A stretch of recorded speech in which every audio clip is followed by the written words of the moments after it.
사도행전 16장 말씀 본문으로 해서 모두를 얻기 위하여 이런 제목으로 함께 말씀을 나누도록 하겠습니다. 그 앞선 15장에서 끝에 이제 2차 선교 여행이 시작되는 걸 우리가 함께 보았습니다. 사도행전 2차 선교 여행은 1차보다 더 넓은 지역, 그리고 시기적으로는 1차 전도 여행을 다녀온 지 약 한 2년 정도가 지난 시점입니다. 이제 앞서 교회들이 이제 세워졌는데 그 교회의 공동체가 어떻게 하고 있나, 이제 그거를 둘러보기 위해서 나가는 거죠. 처음의 목적은 이제 1차 때 다녔던 지역들, 그리고 그 위로 이제 아시아 지역을 좀 돌아보려고 하는 게 목적이었던 것 같습니다. 그런데 이제 2차 과정에서 성령께서 그들을 방향을 트시죠. 나중에 보게 되겠지만, 그래서 영역이 더 확장되는 걸 우리가 볼 수 있습니다. 앞선 15장 마지막 41절에 보면 수리아와 길리기아, 이게 이제 1차 때 다녔던 지역들, 그 지역들을 그들이 이제 다녔다라는 이야기입니다. 그래서 지도에 보시면 처음 출발지가 수리아에 있는 안디옥이죠. 그래서 이 안디옥에서 본인의 고향인 다소로 갔다가 다소에서 더베, 루스드라까지 해가지고 이 길리기아 지역, 이 다소 위에 보면 길리기아라고 써 있죠. 저 길리기아 지역으로 해서 이제 바울과 함께했던 실라, 마가 요한과 누구입니까? 바나바는 다른 데로 갔고 섬으로 갔고, 이제 바울과 실라가 이 지역을 다니고 있습니다. 오늘 본문 1절 말씀에 보면 바울이 더베와 루스드라에 왔다. 그래서 앞선 지도에 다시 한번 보면 이제 다소를 지나서 더베와 루스드라까지 온 거죠. 여기는 1차 때 다녀갔던 곳이기 때문에 이곳에는 이미 교회 공동체가 형성되어져 있습니다. 그리고 아마 많은 이제 제자들, 예수님의 제자라 하는 사람들이 이제 신앙의 공동체를 이루고 있었던 것 같습니다.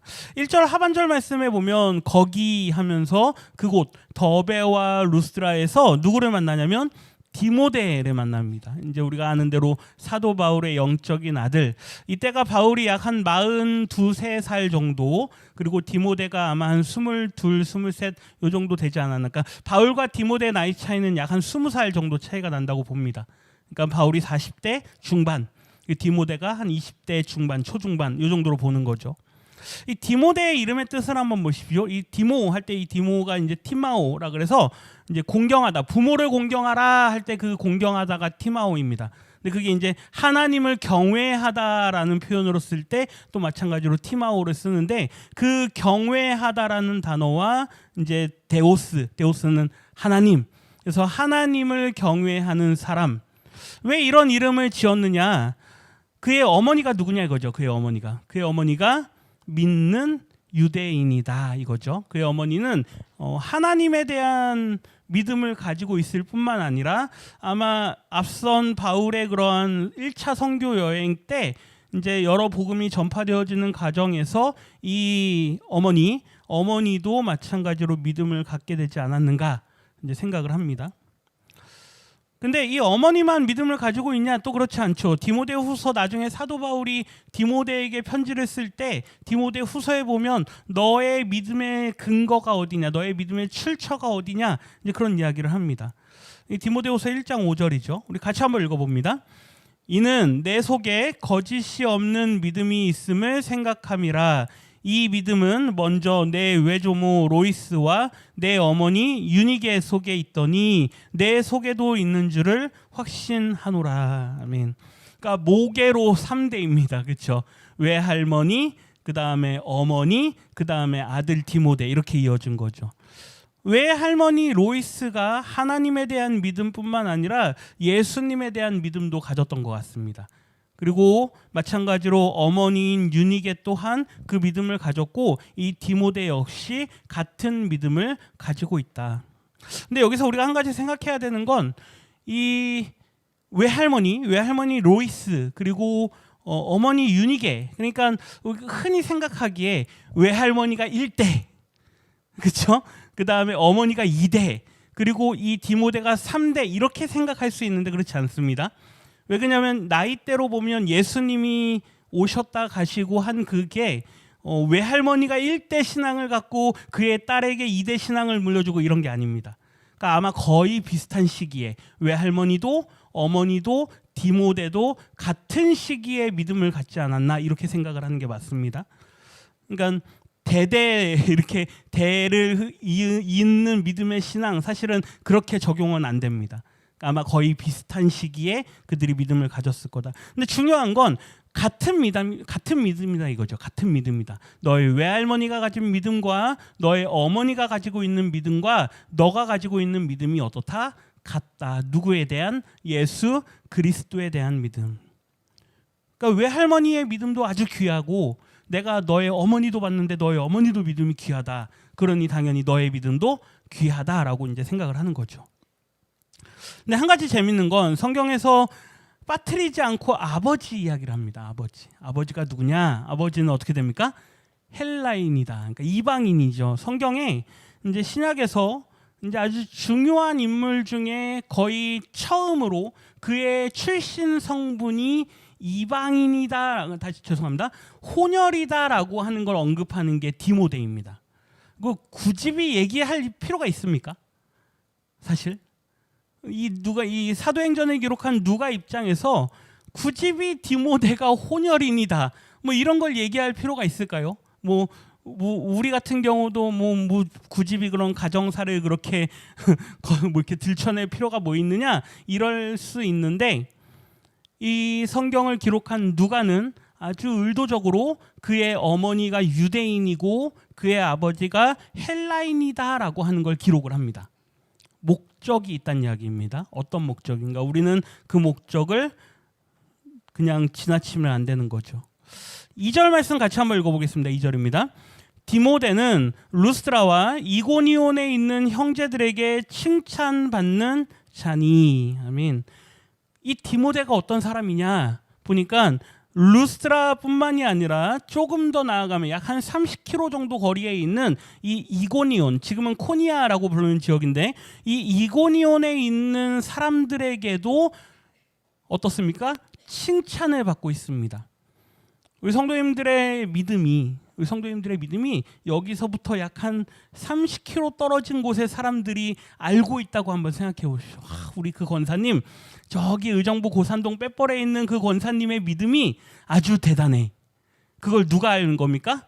저 30km 떨어져요. 30km면요 꽤 갑니다. 30km면 꽤 가죠. 저 멀리 떨어진 지역에 있는 사람들이 우리 고산동 빼벌에 있는 성도님들의 믿음을 안다고 한번 생각해 보십시오. 어느 정도일까요? 뭐 요즘에 이제 정치 이제 선거철이니까 거의 뭐 선거에 나가도 될 정도 되지 않습니까? 많은 사람들이 안다란 이야기입니다. 유명하다란 이야기죠. 봉사도 열심히 하고 전도도 열심히 하고 아마 여러모로 볼 때 아주 칭찬받을 만한 사람이다. 누가요? 디모데가. 그러니까 사도 바울이 이 디모데를 보면서 쟤를 데려가야겠다 생각을 한 거죠. 이제 앞으로 우리가 또 2차 사역을 지금 이제 출발을 했는데 물론 신라가 나와 함께 하지만 우리의 수발을 들고 또 여러 가지로 우리에게 도움이 될 만한 이 젊은 사람인 누구요? 디모데를 데려가자. 아마 사도 바울의 마음속에 모르긴 몰라도 마가 요한에 대한 생각이 있지 않았었을까요? 그렇죠. 마가 요한. 그 마가 요한하고 비교해 보면 어떻습니까? 얘는 데리고 갈 만해. 얘는 아주 데리고 가면 아주 쓸모가 있을 거야. 아주 쏠쏠하게 요긴하게 사용할 수 있을 거야. 그 바울이 이 디모데를 데리고 가고자 합니다. 3절 말씀해 보십시오. 노란색 글씨만 보시면 그 사람 디모데를 데리고 가려고 하는데 문제가 하나 있습니다. 걸림돌이 하나 있는 거죠. 그 지역에 있는 유대인들 때문에 라고 하면서 사도 바울이 아주 이상한 행동을 합니다. 이걸 세번역 성경으로 한번 읽어볼 텐데요. 우리 같이 한번 읽어보겠습니다. 바울은 디모데가 자기와 함께 가기를 바랐다. 그래서 바울은 그 지방에 사는 유대 사람들을 생각해서 디모데를 데려다가 할례를 행하였다. 3절 말씀을 세번역은 이렇게 번역을 합니다. 바울이 이 디모데를 데려가고 싶어 했는데 문제가 생겼습니다. 그 지역, 즉 이 루스드라와 이고니온, 이 더베 이 지역에 살고 있는 유대인들이 걸리는 겁니다. 왜 걸리느냐 이거죠. 왜 걸리느냐? 바울이 열심히 복음을 전하면서 다니는데 지금까지 했던 말이 뭡니까? 했던 말이 할례를 받지 않아도 구원받는데 문제가 없다 이거였습니다. 그런데 지금 이 사람의 이러한 말, 바울이 하는 이 말을 여전히 공격하는 사람들이 있다라는 거죠. 여전히. 그리고 이미 벌써 바울이 예루살렘에서부터 할례 안 받아도 된다. 이미 할례는 구원의 조건이 아니다라는 그 확인서까지 받아갖고 왔습니다.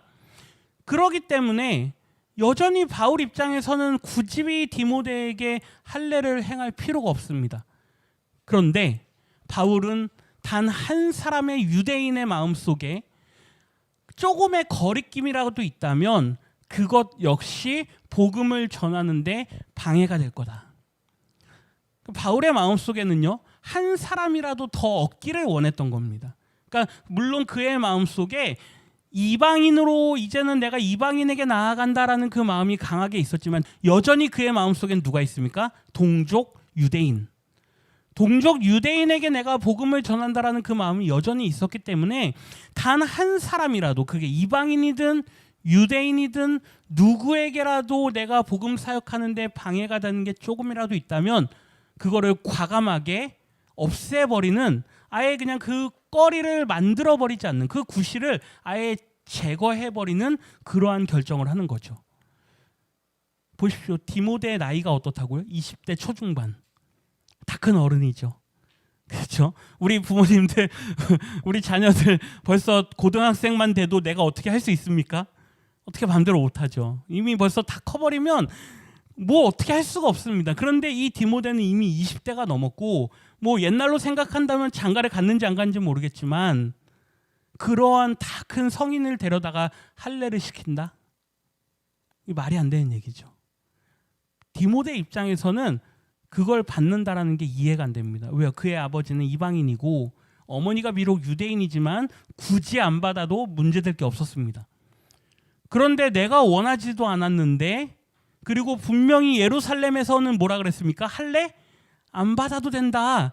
분명 그런 결정도 있었는데 바울과 함께 선교 여행을 다니기 위해서 할례를 받아야 된다? 사실 이거는요, 우리가 성경에 써 있으니까 그런가 보다 하지만 이거는 정말 애지간한 결정 아니고서는요 이렇게 할 수가 없습니다. 그러니까 그래서 우리가 디모데를 사도 바울의 영적인 아들이다라고 얘기를 하는데, 그만큼 바울을 따랐던 것도 있지만 이 디모데 역시 이 복음 사역이 너무나도 중요하다라는 걸 같이 마음속으로 같이 공유했다는 이야기죠. 사도 바울이 얼마만큼 이 복음을 전하는 이 사역적인 마인드가 강한가. 그러니까 만약에 바나바였다면 어떻게 할까요? 바나바는 목회적인 마인드가 강한 사람이었잖아요. 왜 저 다 큰 청년인 디모데에게 왜 할례를 하려고 하느냐, 그러다 시험 들면 어떻게 하느냐. 아마 바나바는 말렸을 수도 있을 겁니다. 이미 벌써 예루살렘에서 안 해도 된다고 하지 않았냐, 그냥 데리고 가자. 저 다 큰 청년을 어떻게 우리가 데려다가 할례를 시키느냐. 아마 바나바는 그랬을 수도 있습니다. 그런데 바울은 한 영혼이라도, 유대인 형제 중에 누구 하나라도 내가 할례 받지 않은 청년인 디모데를 데리고 다님으로 인해서 그의 마음에 시험이 되고 그의 마음에 걸림돌이 된다면 아예 그 걸림돌을 제거해버리겠다. 바울에게는 사역적인 마음이 너무나도 강했던 거죠. 그래서 고린도전서에 보면 사도 바울이 이렇게 기록하죠. 우리 같이 한번 읽어봅니다. 고린도전서 9장 20절인데요. 유대인들에게 내가 유대인과 같이 된 것은 유대인들을 얻고자 함이요, 율법 아래에 있는 자들에게는 내가 율법 아래에 있지 아니하나 율법 아래에 있는 자 같이 된 것은 율법 아래에 있는 자들을 얻고자 함이라. 이 말씀을 보면 바울의 마음을 너무나도 잘 알 수가 있습니다. 다시 보십시오. 유대인들에게, 사실 사도 바울 자체가 뭡니까? 유대인이죠. 그런데 그는 출신 성분이 유대인이지만 이미 그의 마음속에는 내가 유대인이다라고 하는 그 껍데기는 이미 벗어버린 지 오래입니다. 그래서 내가 그리스도와 함께 십자가에 못 박혔나니 그 말은 내 유대인으로서의 모든 정체성들 내가 이미 그건 다 껍데기로 여긴다. 이미 그런 지 오래죠. 내가 유대인이지만 내가 유대인들에게 나아갈 때 유대인과 같이 되는 것은 나와 함께 다니는 이 다 큰 청년인 디모데를 할례를 받게 하는 이유는 뭐 하기 위해서요? 유대인들을 얻기 위해서. 단 한 영혼이라도 내가 얻을 수 있다면 내가 그들과 같이 되겠다. 율법 아래에 있는 자들에게는 내가 율법 아래에 있지 아니하나 나는 이미 율법에 매여 있지 않다. 바울은 율법에 능통한 사람입니다. 가말리엘의 문화에서 아주 엄청난 그 구약의 율법들을 다 배웠고요. 바리새인이고요. 율법도 다 지켜왔고 우리 주일날 낮예배 말씀 때 그 젊은 청년 관원이 저는 어려서부터 다 지켰습니다 했던 것처럼 바울은 이미 다 지키면서 살았던 사람입니다. 그런데 예수님을 만나면서 나는 더 이상 율법 아래에 있지 않는 사람이다. 그런데 뭐라 그럽니까? 내가 율법 아래에 있는 자같이 되는 것은 뭐 하기 위해서요? 그들을 얻기 위해서. 오늘 바울은 아주 이상한 결정을 합니다. 그렇게 그동안에 다니면서 할례 받지 마라. 유대인처럼 되지 마라. 율법 아래에 매이지 마라. 이렇게 말했던 바울이 갑자기 자기와 함께 이제 선교 여행을 다닐 이 디모데를 데려다가 할례를 받게 하죠. 왜 앞뒤 말이 다르냐 이렇게 할 수 있지만 우리는 바울의 마음을 분명히 알 수 있습니다. 단 한 사람이라도 그렇게 해서라도 얻을 수 있다면 이거죠. 그런데 그 뒤에 보면 오늘 본문 4절 말씀에 다시 또 정반대 이야기가 나옵니다. 4절 말씀 보십시오. 여러 성으로 다녀서 이제 디모데 할례를 받고요. 이제 선교 여행을 시작을 합니다. 그런데 여러 성들을 다닐 때 아마 갈라디아 땅 이쪽 그 아마 북쪽으로 해가지고 갑바도키아 뭐 이런 쪽으로 다녔던 것 같습니다. 다녀갈 때에 예루살렘에 있는 사도와 장로들이 작정한 규례를 그들에게 주어 지키게 합니다. 이게 무슨 말입니까? 예루살렘에서 받아왔던 내용이 뭐였죠? 이런 거였죠. 할례는 받아도 받지 않아도 된다. 예루살렘의 결정이 그거였습니다. 아주 중요한 종교회의였죠. 예루살렘에서 결정한 거는 사도들과 장로들이 결정한 거는 이제 우리의 하나의 질서다. 구원에 관한 아주 중요한 신학적인 교리를 정했으니 이대로 하라. 할례는 받지 않아도 된다. 우상 숭배를 금하고 과거의 구습을 다 버리라 라고 하는 게 예루살렘의 결정이었습니다. 근데 바울이 앞에서는 어떻게 했죠? 디모데는 할례를 받게 했습니다. 그리고 그 뒤에 또 이어서 다니면서는 어떻게 합니까? 할례 안 받아도 된다 이렇게 하죠. 왜요? 이방인들에게 나아가니까. 그죠? 이방인들에게 나아가니까. 이방인들에게 나아갈 땐 누구처럼요? 이방인처럼. 앞서 디모데에게 할례를 받게 했던 이유는 누구 때문에? 유대인 때문에. 유대인 중에 단 한 사람이라도 얻을 수 있다면 누구처럼? 유대인처럼. 이방인들에게 다닐 땐 누구처럼요? 이방인처럼. 이게 바울의 선교 전략입니다. 왜 말이 앞뒤가 다르냐? 이게 아니고요. 그의 마음속에 뭐가 있다는 얘기입니까? 한 영혼이라도 얻을 수 있다면 그렇게 해서 단 한 영혼이라도 예수님께로 돌아올 수 있다면 이거죠. 그의 목적은 딱 하나입니다. 뭐 학자들마다 얘기하는 게 조금씩 다르긴 하지만 아마 바울의 마음속에는 예수님이 정말로 금방 오실 거라고 생각하지 않았을까. 그러니까 그가 살아있을 때든 주님께서 금방 오리라라고 말씀하셨기 때문에 아마 예수님께서 곧 다시 올 거라고 바울이 생각하지 않았는가. 그래서 그가 그렇게 열심히 결혼도 안 하고 다니면서 복음을 다 전하는데 그렇게 열심을 내지 않았는가 뭐 이렇게 이야기를 합니다. 그 결과가 어떻게 됩니까? 5절인데요. 5절에 있습니다. 이에 여러 교회가 믿음이 더 굳건해지고 수가 날마다 늘어가니라. 아멘. 앞서 사도들과 장로들이 정한 그 규례를 그들에게 전하면서 할례 받지 않아도 됩니다. 누구만 믿으십시오. 예수님만 믿으십시오. 당신들의 그 우상 숭배하는 과거의 습관들 다 버리십시오. 그리고 이제는 누구만 따르십시오. 예수님만 따르십시오. 예수님의 제자가 되십시오. 복음만 전하고 다닙니다. 율법이 아니라. 그 결과 어떻게 됩니까? 믿음이 더 굳건해지고 수가 어떻게 되더라? 날마다 늘어나더라. 오늘 말씀의 제목이 모두를 얻기 위하여. 유대인도 얻을 수 있고 이방인도 얻을 수 있고 단 한 영혼이라도 얻을 수 있다면 이 말이죠. 제가 말씀을 준비하면서 이 말씀을 우리에게 좀 적용을 하면 좋겠다 이런 생각을 했습니다. 우리의 잣대가 때로는 어떤 사람을 판단하고 정죄하는 도구가 될 때도 있습니다.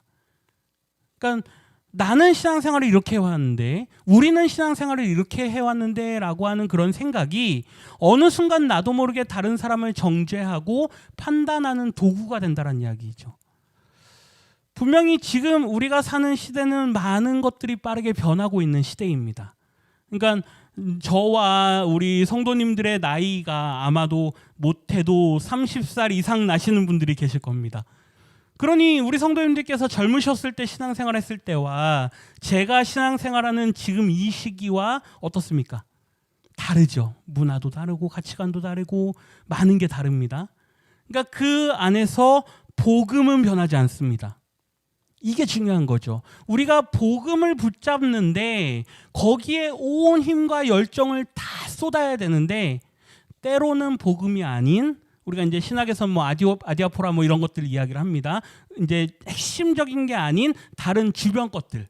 이제 그런 것들을 가지고 자꾸 교회의 문제거리를 만들 때가 있습니다. 제가 부탁드리고 싶은 건 복음이 아닌 것에서는 양보하십시오. 복음이 아닌 것에서는 내가 내 주장하고 고집내고 그럴 이유가 없다는 이야기죠. 중요한 건 뭐다? 알맹이다. 우리 안에 알맹이가 있느냐 없느냐. 알맹이 없는 껍데기는 형식만 남습니다. 제가 종종 하는 말인데요. 의미가 없는 그냥 껍데기는 형식뿐입니다. 우리가 성찬 예식을 하죠. 근데 그 안에 의미가 하나도 없습니다. 알맹이가 하나도 없습니다. 그럼 뭐만 남습니까? 그냥 늘 하던 대로 형식만 남습니다. 그렇게 가는 게 과연 교회이냐? 아니란 얘기죠. 우리 안에는 복음의 생명이 있는 집이 있습니다. 우리 성도님들께 반드시 부탁드리고 싶은 건 하나님 내 안에 복음의 생명이 살아 역사하게 나를 도와주십시오. 성도님들께서 저를 볼 때 얼마나 못마땅한 게 많겠습니까? 뭐 젊은 목사가 와가지고 뭐 이렇게 한다는 게 볼 때 때로는 성에 차지 않을 때도 있죠. 성에 차지 않을 때도 있습니다. 그런데 제 안에 있는 복음의 열정을 봐주시기를 부탁드립니다. 껍데기로 저를 판단하지 마시고. 근데 저뿐만 아니라 사실 모두가 다입니다. 모든 성도들을 볼 때, 교회에 오는 사람들을 볼 때, 저 사람은 좀 이렇게 했으면 좋겠다 이런 마음이 들 때 하나님 저 안에 있는 저 사람 안에 있는 뭘 보게 해주십시오? 복음을 보게 해주십시오. 복음의 열정을 보게 해주십시오. 그 마음이 우리 안에 먼저 일어날 수 있는 그러한 은혜가 저와 우리 모든 성도님들에게 있기를 주님의 이름으로 부탁드립니다. 누구를 얻기 위해서요? 모두를. 이방인도 얻고 유대인도 얻고 모든 사람을 얻기 위해선 때로는 이렇게 할 때도 있고 때로는 저렇게 할 때도 있다. 이걸 좀 기억하셔서 이 한 주간도 우리 주변을 만나는 사람들에게 그들의 상황과 처지들을 봐가면서 그들의 상황에 맞게 우리가 복음을 전할 수 있는 우리 모두가 되기를 주님의 이름으로 부탁드립니다.